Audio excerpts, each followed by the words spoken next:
નમસ્કાર દર્શક મિત્રો, ફાસ્ટ ન્યૂઝ ઇવનિંગ બુલેટિનમાં હું ઉદય રાવલ આપનું સ્વાગત કરું છું। બુલેટિનની શરૂઆત કરીશું ઉમરગામના મુખ્ય સમાચારોથી।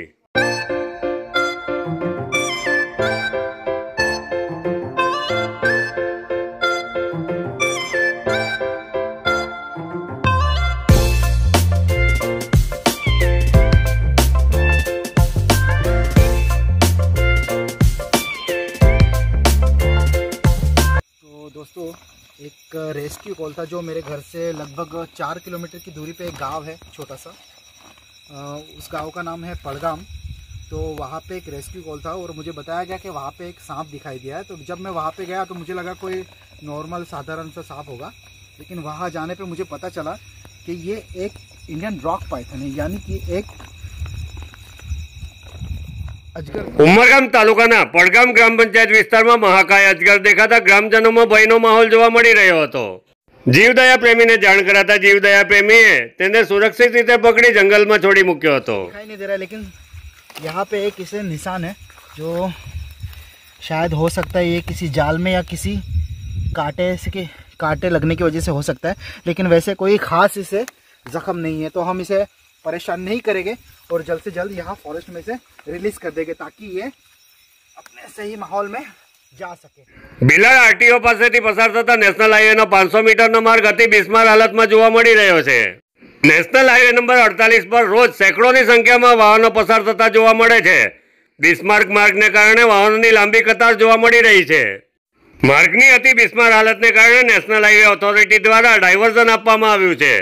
નેશનલ હાઈવે નંબર 48 પરથી નિયમિત રીતે પસાર થતા વાહન ચાલકો બિસ્માર્ક માર્ગનું વહેલી તકે સમારકામ હાથ ધરાય એવી માંગ કરી રહ્યા છે।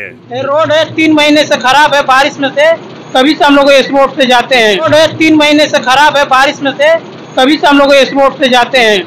और यहाँ से नहीं आम गाँव जाते हैं, आम गाँव से फिर घूम के आना पड़ता है। जो अछाड़ में रोड खराब है वो भी अभी ये जो 2 बार गाड़ी पलट चुकी है यहाँ पे। एक बार तो हम ही लोग का गाड़ी जतानी का पड़ता है, लोअर टाला वाला था, अभी लेकर फंस गया था इसमें कांटे के बीच में। तो सरकार हम लोग सरकार से यही गुजारिश है, जो रोड का काम है इसको जल्दी से जल्द अपना काम पूरा करें। मैं यहीं का रहने वाला हूँ दिल्ली में, और बरसात की वजह से ये रोड 400 मीटर 500 मीटर का कुछ रोड है आरटीओ के पास, जो main highway national highway number 48 में लगता है।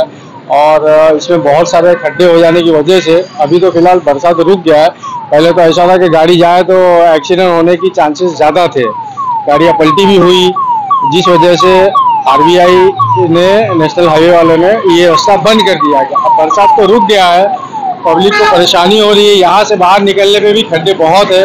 तो मेरी गुजारिश है कि जल्द से जल्द ये रोड का काम खत्म करके फिर से ये रोड को शुरू कर दिया जाए। મુંબઈ વૈષ્ણવ સમાજ સંઘ અને મુંબઈ રાજસ્થાન વૈષ્ણવ બ્રાહ્મણ ભવન ટ્રસ્ટ દ્વારા દિવાળી સ્નેહ સંમેલનનું આયોજન ભાયંદર ખાતે કરવામાં આવ્યું હતું। કાર્યક્રમમાં મુખ્ય અતિથિ સ્થાને કેન્દ્રીય રેલવે માહિતી અને ટેલિકોમ મંત્રી શ્રી અશ્વિની વૈષ્ણવજી ઉપસ્થિત રહ્યા હતા। કાર્યક્રમમાં ઉપસ્થિતોને કેન્દ્રીય રેલ મંત્રી શ્રી અશ્વિની વૈષ્ણવજીએ દિવાળીની શુભકામના પાઠવી હતી। વધુમાં તેઓએ જે તે સમયના પ્રધાનમંત્રી શ્રી મનમોહન સિંહના કાર્યકાળમાં દેશની આર્થિક સ્થિતિ જૈસે તે જેવી હોવાનું જણાવ્યું હતું। કાર્યક્રમમાં અતિથિ વિશેષ સ્થાને જયંતિભાઈ વૈષ્ણવ અને રામચંદ્ર વૈષ્ણવની ઉપસ્થિતિ જોવા મળી હતી। ઉમરગામથી સુરેન્દ્રભાઈ વૈષ્ણવ દિવાળી સ્નેહ મિલન કાર્યક્રમમાં सम्मिलित થયા હતા। 2004 में श्रद्धेय अटल जी ने जब देश की जिम्मेदारी सौंपी डॉक्टर मनमोहन सिंह जी को, बड़े पढ़े लिखे विद्वान, लेकिन जो 11वें स्थान पे छोड़ के गए थे श्रद्धेय अटल जी, उसी 11वें स्थान पे डॉक्टर मनमोहन सिंह जी के कांग्रेस के 10 वर्षों के बाद में भी उसी 11वें स्थान पे। ઉમરગામ તાલુકા પંચાયતના સભાખંડમાં રાજ્ય સરકારની વિવિધ કલ્યાણકારી યોજનાઓ વિશે સરપંચોને માહિતી આપવા માટે શિબિરનું આયોજન કરવામાં આવ્યું હતું। કાર્યક્રમમાં ઉપસ્થિત સરપંચોને અધ્યક્ષ સ્થાનેથી ધારાસભ્ય રમણભાઈ પાટકરે પશુપાલન તેમજ કૃષિલક્ષી કલ્યાણકારી યોજનાઓ વિશે માહિતી આપી હતી। કાર્યક્રમમાં ઉમરગામ મામલતદાર કલ્પનાબેન પટેલ, તાલુકા વિકાસ અધિકારી ચંદ્રકાંતસિંહ ભળિયાર, વાપી જીઆઈડીસીના આરએમ કુલદીપભાઈ તથા પશુપાલન વિભાગ તેમજ કૃષિ વિભાગના અધિકારીઓ ઉપસ્થિત રહ્યા હતા। સરપંચો તથા તલાટી કમ મંત્રીઓએ શિબિરમાં કલ્યાણકારી યોજનાઓ વિશે માહિતી મેળવી હતી। ધારાસભ્ય રમણભાઈ પાટકરે ઉપસ્થિત સરપંચ અને તલાટી કમ મંત્રીઓને લાભાર્થી સુધી માહિતી પહોંચાડી લાભાર્થીઓને લાભ મળે તે દિશામાં પ્રયાસ કરવા જણાવ્યું હતું.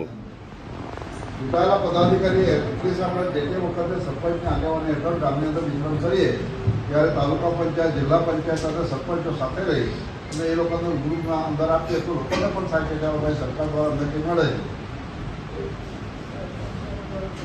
હા, પછી ખેડૂતોને ઓજાર આપીએ છીએ, પારાઈ આપીએ છીએ, ચીકમ આપે છે, કોદાળી આપીએ છીએ, ટગાર આપીએ છીએ.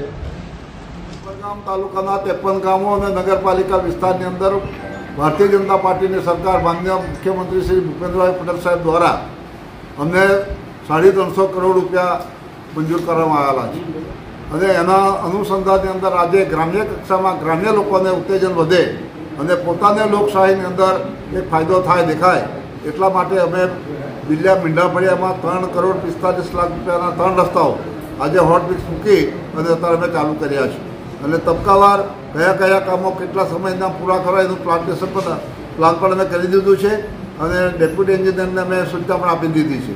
ઝડપની અંદર ચૂંટણીનો વર્ષ છે અને તે દરમિયાન આ બધા જ કામો થઈ જાય એ રીતનું પણ છે. આજે અમે ભારત સરકાર અને ગુજરાત સરકાર દ્વારા ટ્રાઇબલ વિસ્તારની અંદર જ્યાં 351 એટલે કે 51% આદિવાસી વિસ્તાર હોય જે ટ્રાઇબલ બેઝની અંદર આવેલો છે એમને ગુજરાત સરકાર દ્વારા 241 જેટલી યોજના વિવિધ યોજનાઓ છે.